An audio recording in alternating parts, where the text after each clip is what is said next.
அன்புக்குரியோர்களே, இந்நேரத்தில் நாம் சிந்திக்கவிருப்பது மனதிற்கு மிக நெருக்கமான, நம்மை தொட்டு எழுப்பும் இறைவார்த்தை.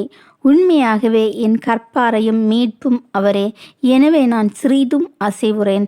திருப்பாடல்கள் 62ஆம் அதிகாரம் 6ஆம் வசனம் ஒரு ஆழமான நம்பிக்கையை நமக்கு தருகிறது. இந்த வார்த்தையில் தாவீது அரசர் தன் வாழ்நாளில் சந்தித்த போர்கள், சோதனைகள், இவைகளில் எல்லாவற்றிலும் இறைவன்தான் நிலைத்திருக்கும் கற்பாரை என்றும் தன்னை மீட்பவர் என்றும் சொல்கிறார். நம்முடைய வாழ்க்கையில் நாம் ஒரு கட்டத்தில் தளர்ந்து போய் விடுகிறோம். நம்மை புரிந்து கொள்ள யாரும் இல்லாத போது இந்த கற்பாறையாக இருக்கக்கூடிய இறைவனை தேட வேண்டும். அவரும் நமக்கு துணையாக வருவார்.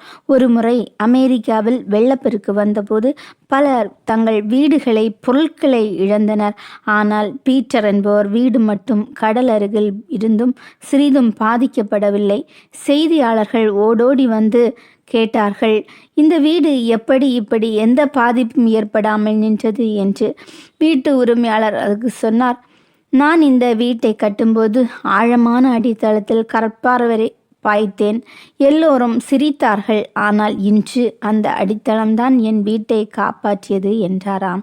இதே போலத்தான் தாவீதும் சொல்கிறார், நான் இறைவனை என் அடித்தளமாக வைத்துள்ளேன்.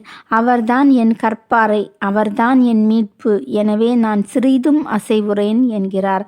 நம்முடைய வாழ்க்கையும் பலவிதமான சுமைகளாலும், நோய்களாலும், பிரச்சனைகளாலும், உறவு பிரச்சனைகளாலும் என துன்பங்கள் நம்மை வாட்டி வதைக்கலாம்.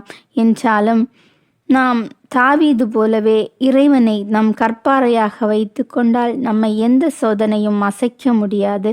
அப்போது நாம் இறைவனில் நிலைத்திருப்போம்.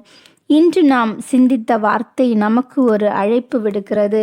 நம் நம்பிக்கையை மனிதர்களோ நிலையாத பொருட்களோ அல்ல, இறைவனில் வைக்க வேண்டும்.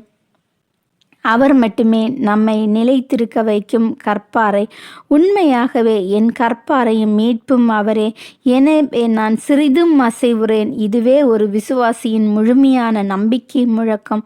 இதை மனதில் பதித்து வைத்து கொண்டோம் என்றால் எந்த சூழ்நிலை வந்தாலும் அவர் நமக்கு துணையாக இருப்பார் என்ற எண்ணம் அனைவரிலும் எழும். இது ஒரு மன வலிமை அல்ல, இது ஒரு ஆன்மீக நிலைத்தன்மை. நாம் சந்திக்கிற எல்லா சோதனைகளுக்கும் ஒரு கற்பாறை என்கிற இறைவன் இருக்கிறார் என்று நம்பிக்கை கொண்டால்தான் நாம் நிலைத்து நிற்க முடியும்.